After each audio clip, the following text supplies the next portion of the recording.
दोस्तों, अब आप खेती नहीं कर पाओगे। ना तो आप किसी फसल में प्रोडक्शन ले सकते हो, ना ही किसी फसल की खेती कर सकते हो, ना ही बागवानी में किसी टाइप के पौधों में प्रोडक्शन ले सकते हो। क्यों दोस्तों? क्योंकि आपको उपलब्ध नहीं होगा डीएपी फर्टिलाइज़र। डीएपी फर्टिलाइज़र के लिए आपने देखा है लगभग इसी महीने में हर साल बड़ी बड़ी लाइनें लगती हैं, डीएपी फर्टिलाइज़र उपलब्ध नहीं होता है। और इस साल तो दोस्तों नाइट्रोजन यानी यूरिया ही नहीं मिल रहा, तो डीएपी की तो आप बात ही छोड़िए।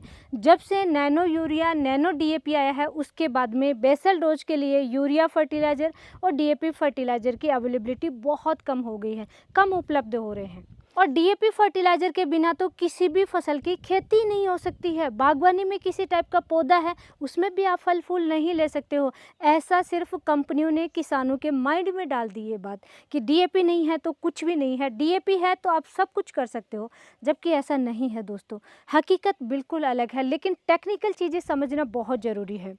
डीएपी फर्टिलाइज़र के अल्टरनेटिव ऐसे कौन कौन से फर्टिलाइज़र आते हैं जिनका डीएपी से ज़्यादा अच्छा रिजल्ट मिलता है, डीएपी से सस्ते उपलब्ध हो जाएंगे, आसानी से आपको मिल जाएंगे, जेब ढीली नहीं होगी किसान भाई की, मिट्टी खराब नहीं होगी। जितना साइड इफ़ेक्ट डीएपी का मिलता है उससे कम साइड इफ़ेक्ट देखने को मिलेगा या बिल्कुल भी नहीं। मिट्टी भी सुरक्षित, इन्वायरमेंट भी सुरक्षित, और हाँ, खर्चा भी नहीं होगा, प्रोडक्शन आपको ज़्यादा अच्छा देखने को मिलेगा। आज की वीडियो में डिटेल से डिस्कस करूंगी दोस्तों। आने वाले समय में आप सब्जियों की खेती करने जा रहे हैं, गेहूँ सरसों की खेती करने जा रहे हैं, बागवानी में किसी टाइप के आपके पास पौधे हैं, तो डीएपी के अल्टरनेटिव कौन कौन से फर्टिलाइज़र हैं वो आज की वीडियो में कवर करने वाली हूँ। रासायनिक फर्टिलाइज़र ऐसे कौन कौन से हैं जिनका आप बेसल डोज में इस्तेमाल कर सकते हैं, या ऐसे वाटर सोल्यूबल फर्टिलाइज़र कौन से हैं जिनका आप फसल बिजाई के बाद में या बागवानी में, जैसे फ्लोरिंग स्टेज है, फ्रूटिंग स्टेज है, उस समय वाटर सोल्यूबल फर्टिलाइज़र का आप इस्तेमाल कर सकते हैं फॉस्फोरस के लिए। और थर्ड नंबर पे डिस्कस करूंगी दोस्तों, ऑर्गेनिक में ऐसे कौन कौन से फर्टिलाइज़र उपलब्ध हैं जिनमें फॉस्फोरस अच्छी मात्रा में है और खर्चा भी नहीं होगा दोस्तों। अगर आप एक किसान हैं, खेती करते हैं, अच्छा प्रोडक्शन चाहिए, तो आज का वीडियो बहुत ज़्यादा इंपॉर्टेंट होने वाला है, लास्ट तक आप ज़रूर बने रहें। तो सबसे पहले तो दोस्तों ये जानना बहुत ज़रूरी है, डीएपी फर्टिलाइज़र में ऐसा क्या आता है जिसकी वजह से किसान भाई डीएपी को ही ज़्यादा प्रीफर करते हैं, रिजल्ट भी डीएपी का ज़्यादा अच्छा मिलता है। क्या आता है इसमें? तो दोस्तों डीएपी में दो प्राथमिक पोषक तत्व आते हैं, नाइट्रोजन आता है 18% और 46% आता है फॉस्फोरस।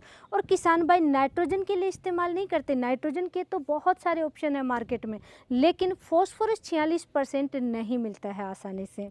और जहाँ पे जिन फसलों में रूट डेवलपमेंट ज़्यादा चाहिए, जड़ों का विकास ज़्यादा चाहिए, लंबे समय तक जिनमें प्रोडक्शन चाहिए, तो वहाँ पे रूट डेवलपमेंट ज़रूरी है। और रूट डेवलपमेंट और ज़्यादा प्रोडक्शन के लिए फॉस्फोरस की ज़रूरत पड़ती है, और इसीलिए किसान भाई बार बार डीएपी की ज़्यादा डिमांड करते हैं, डीएपी का ज़्यादा इस्तेमाल करते हैं। लेकिन दोस्तों 46% आपको टेक्निकल चीज़ें समझना होगा। 46% फॉस्फोरस कौन से फर्टिलाइज़र हैं जिनमें आसानी से मिल जाएगा।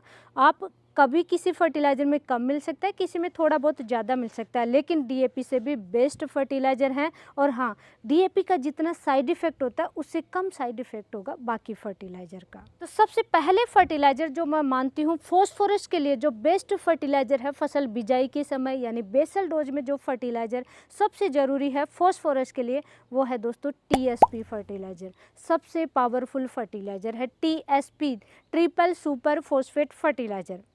यानी कि इसमें फॉस्फोरस आता है 44% से 48% के बीच में आपको उपलब्ध होगा। किसी में 45% मिल जाएगा, किसी में 46% आसानी से उपलब्ध हो जाता है। यानी डीएपी के बराबर मिल जाएगा टीएसपी फर्टिलाइज़र में, फॉस्फोरस उपलब्ध हो जाएगा। तो डीएपी के बजाय हम बहुत अच्छा फर्टिलाइज़र है टीएसपी का इस्तेमाल कर सकते हैं। और इसमें एक प्लस पॉइंट और है दोस्तों, इसमें उपलब्ध हो जाता है कैल्शियम। कैल्शियम टीएसपी में 12 से 15% के करीब उपलब्ध होता है, आराम से 12-13%, 15% तक उपलब्ध हो जाता है। इससे फ़ायदा बहुत अच्छा मिलता है। हालांकि इसमें नाइट्रोजन नहीं है, पोटाश नहीं है, सिर्फ फॉस्फोरस और कैल्शियम है। तो हमें पोटाश और नाइट्रोजन के लिए अलग से यूरिया और एमओपी यानी म्यूरेट ऑफ पोटाश लेना पड़ेगा, या पोटेशियम शोनाइट आपको लेना पड़ेगा। लेकिन फॉस्फोरस और कैल्शियम का रिजल्ट, अगर आपको ज़्यादा लंबे समय तक प्रोडक्शन चाहिए, तो ये बेस्ट फर्टिलाइज़र है। बेसल डोज के रूप में इसका इस्तेमाल करना आप ज़रूर शुरू कीजिए। आपके एरिया में आसानी से उपलब्ध हो रहा है तभी आप इसको प्रेफर कीजिए। टीएसपी में कैल्शियम होने की वजह से दोस्तों पौधे की शुरुआती अवस्था से जो स्ट्रक्चर बननी चाहिए, जैसे शाखाएं बन रही हैं, उसकी लीफ बन रही है, उसका तना बन रहा है, प्रॉपर एक जो पौधे का स्ट्रक्चर होता है वो स्ट्रक्चर प्रॉपर बनता है कैल्शियम की वजह से। तो ये बहुत ही अच्छा फर्टिलाइज़र है, टीएसपी का आप इस्तेमाल कर सकते हैं। बेसल डोज में दोस्तों 1 बैग आप डीएपी डाल रहे हैं, वहाँ पे TSP triple super phosphate fertiliser भी सिर्फ 1 बैग ही लेना है, क्योंकि उसमें डीएपी के बराबर फॉस्फोरस है। सेकंड नंबर पे दोस्तों फॉस्फोरस के लिए अगर आपको यूज करना है फर्टिलाइज़र बेसल डोज में, तो सबसे बेस्ट फर्टिलाइज़र है टीएसपी के बाद में SSP single super phosphate fertiliser. इसमें आपको 3 पोषक तत्व मिल जाएंगे। इसमें फॉस्फोरस भी उपलब्ध हो जाएगा, कैल्शियम भी उपलब्ध हो जाएगा और सल्फर भी उपलब्ध हो जाएगा। फॉस्फोरस लगभग 16% उपलब्ध होगा। फॉस्फोरस, कैल्शियम और सल्फर 3 पोषक तत्व उपलब्ध हो जाते हैं और हाँ, इसका रिजल्ट बहुत अच्छा मिलता है। लेकिन जहाँ पे आपको 1 बैग डीएपी का इस्तेमाल करना था, वहाँ पे आपको एसएसपी के 2 बैग इस्तेमाल करने पड़ेंगे। इस चीज़ का आपको ध्यान रखना है और इसके साथ में अलग से आप यूरिया लेना पड़ेगा आपको और पोटाश लेना पड़ेगा। तो इसलिए इन चीज़ों का आपको थोड़ा सा ध्यान रखना है। थर्ड नंबर पे दोस्तों बेसल डोज में जो बेस्ट पावरफुल फर्टिलाइज़र है, आपको लग रहा है कि यूरिया भी जहाँ पे उपलब्ध नहीं हो रहा है, अभी धान की रोपाई के समय हमने देखा कि जगह जगह धरना प्रदर्शन हो रहे हैं, लंबी लंबी लाइनें लग रही हैं, फिर भी यूरिया फर्टिलाइज़र भी उपलब्ध नहीं हुआ। तो ऐसी सिचुएशन में दोस्तों आपको फिर एनपीके की जो अलग अलग ग्रेड आ रही हैं, जो दानेदार फॉर्म में एनपीके आ रहे हैं, उनका इस्तेमाल करना चाहिए। और एनपीके फर्टिलाइज़र में फर्स्ट नंबर पे जो सबसे पावरफुल फर्टिलाइज़र आता है बेसल डोज के लिए, वो है एनपीके 12-32-16। इसमें 12% नाइट्रोजन आ गया, 32% फॉस्फोरस है, जो कि कम नहीं है, बहुत अच्छी मात्रा है। एनपीके ग्रेड में सबसे ज़्यादा एनपीके 12-32-16 में ही आ रहा है फॉस्फोरस। रोपाई के समय जो बेसल डोज में डालना है, उन फर्टिलाइज़र की मैं बात कर रही हूँ यहाँ पे। और साथ ही पोटाश भी इसमें आ जाता है, 16% पोटाश आता है, तो अलग से आपको यूरिया और पोटाश लेने की आवश्यकता नहीं रहेगी।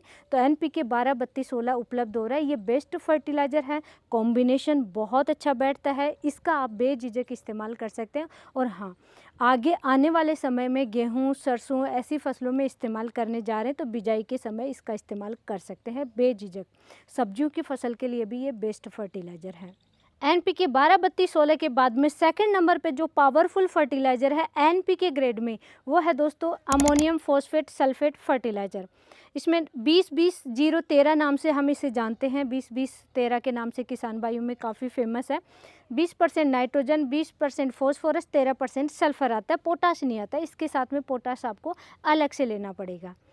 वहीं थर्ड नंबर पे जो बेस्ट फर्टिलाइज़र है वो दोस्तों एनपीके 19-19 है, एनपीके 15-15 है, एनपीके 16-16 है, नहीं उपलब्ध हो रहे हैं, तो ये आप इस्तेमाल कीजिए।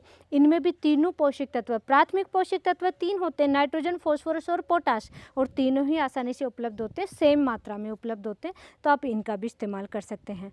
एक बार मैं शॉर्ट में कवर कर देती हूँ दोस्तों। बेसल डोज के लिए बेस्ट पावरफुल फर्टिलाइज़र सबसे फर्स्ट नंबर पर आता है, वो है टीएसपी फर्टिलाइज़र।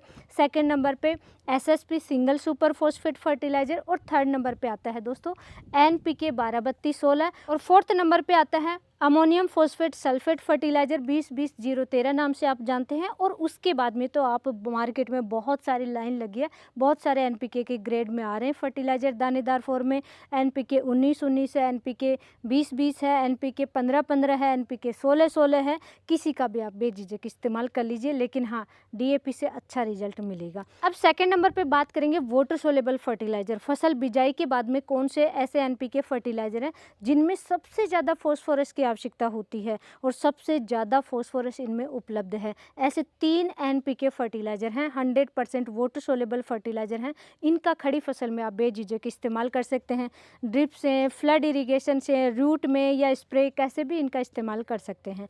फर्स्ट नंबर पे सबसे पावरफुल फर्टिलाइज़र है फॉस्फोरस के लिए, वो है एनपीके 12-61-0। 61% फॉस्फोरस है, डीएपी से भी ज़्यादा फॉस्फोरस है इसमें, तो इसका आप इस्तेमाल कर सकते हैं। मोनो अमोनियम फॉस्फेट फर्टिलाइज़र ये होता है। सेकंड नंबर पे है दोस्तों NPK 0-52-34। Mono potassium phosphate fertilizer ये होता है। NPK 05234 में 52% फॉस्फोरस और 34% पोटाश है, तो ये बहुत अच्छा ऑप्शन है दोस्तों। थर्ड नंबर पे NPK 134013 आ रहा है, जिसमें 40% फॉस्फोरस आ गया, 13% नाइट्रोजन, 13% पोटाश है, तो ये भी बहुत अच्छा फर्टिलाइजर है। लेकिन हाँ, इसकी अवेलेबिलिटी कम है, मार्केट में कम उपलब्ध होता है। NPK 1261 या 05234 आसानी से उपलब्ध होता है, हर कहीं पे मिल जाता है और बहुत सारी कंपनियों के आते हैं, सभी के अच्छे रिजल्ट हैं, बेझिझक आप इस्तेमाल कर सकते हैं। अब बात करेंगे थर्ड नंबर पे दोस्तों ऑर्गेनिक में। ऑर्गेनिक में ऐसे कौन से फर्टिलाइज़र हैं जिनका इस्तेमाल कर सकते हैं आप फॉस्फोरस की पूर्ति के लिए, और अन्य पोषक तत्व भी फसलों को उपलब्ध होंगे। तो ऐसे में सबसे पावरफुल फर्टिलाइज़र आता है दोस्तों बोन मील फर्टिलाइज़र। डायरेक्ट इस्तेमाल करोगे तो रिजल्ट एक दिन में नहीं मिलेगा। स्लो रिलीज फर्टिलाइज़र है, लंबे समय तक धीरे धीरे डिकम्पोज होगा, न्यूट्रिशन पौधे को मिलेगा।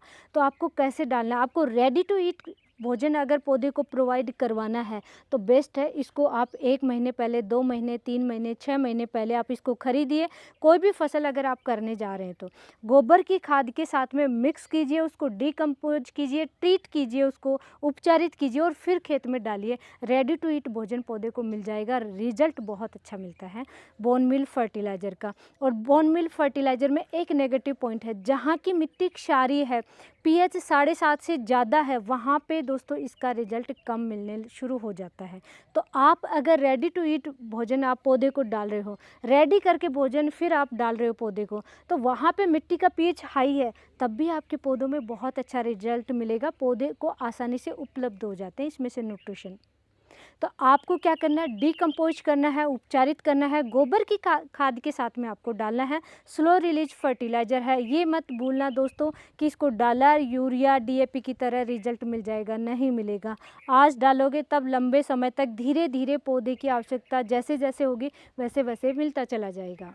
बोन मील फर्टिलाइज़र एग्रीकल्चर में बहुत अच्छा फर्टिलाइज़र है, और आप मुझे कमेंट करेंगे बोन मील का लाइव अगर हम यूज करके दिखाएं तो वो भी आप कमेंट कीजिए, ज़्यादा से ज़्यादा हम आपको वीडियो प्रोवाइड कराएंगे, क्योंकि आने वाले समय में गेहूं सरसों की बिजाई होगी, उसके लिए हम भी तैयार कर रहे हैं फर्टिलाइज़र। तो आपके लिए हम प्रैक्टिकल वीडियो बनाएंगे कैसे इस्तेमाल आप कर सकते हैं। बोन मील फर्टिलाइज़र में दोस्तों नाइट्रोजन लगभग 3% आता है, फॉस्फोरस लगभग 15 से 20% उपलब्ध हो जाता है, और साथ ही कैल्शियम भी इससे उपलब्ध होता है। कैल्शियम लगभग 15 से 20% उपलब्ध होता है। बोन मील की उस फर्टिलाइज़र की क्वालिटी कैसी है उस पर बहुत ज़्यादा डिपेंड करता है। ऑर्गेनिक में जो भी फर्टिलाइज़र आप लेंगे क्वालिटी बहुत ज़्यादा मैटर करती है। जैसे कि आप कोई कल्चर बना रहे हैं, कोई स्लरी बना रहे हैं, या फिर जैसे ये मस्टर्ड केक है, नीम केक है, जो भी आप इस तरीके के फर्टिलाइज़र ला करके यूज करते हैं तो उनकी क्वालिटी पे बहुत ज़्यादा मैटर है। अच्छी क्वालिटी का यूज कर रहे हो तो न्यूट्रिशन बहुत ज़्यादा अच्छे मिलेंगे, अगर क्वालिटी ज़्यादा अच्छी नहीं है तो न्यूट्रिशन थोड़ा कम मिलेगा। फॉस्फोरस के लिए ऑर्गेनिक में सेकंड नंबर पे आप रॉक फॉस्फेट का इस्तेमाल कर सकते हैं। रॉक फॉस्फेट आसानी से उपलब्ध भी हो जाता है, और बेसल डोज में इसका इस्तेमाल भी आप कर सकते हैं आसानी से। बेसल डोज के साथ में जैसे ही आप कोई खाद डाल रहे हैं, वर्मी कंपोस्ट डाल रहे हैं, उसके साथ में मिक्स करके आप इसका इस्तेमाल कर सकते हैं। लगभग 15 से 30% के करीब इसमें फॉस्फोरस होता है, अच्छी मात्रा में होता है। आप ऑर्गेनिक खेती कर रहे हैं तो ये बेस्ट ऑप्शन है आपके लिए रॉक फॉस्फेट। और आने वाले समय में दोस्तों आप किसकी खेती करने जा रहे हैं, सब्जियों की खेती करने जा रहे हैं, गेहूं या सरसों की खेती करेंगे, कमेंट करके ज़रूर बताइए। उसी तरीके के हम प्रैक्टिकल वीडियो लाने की कोशिश करेंगे। आज की नॉलेजफुल जानकारी के लिए वीडियो को लाइक कीजिए, चैनल को सब्सक्राइब कीजिए, ज़्यादा से ज़्यादा किसान भाइयों तक शेयर ज़रूर कीजिए, और अपने घर पे रहिए, सुरक्षित रहिए। धन्यवाद।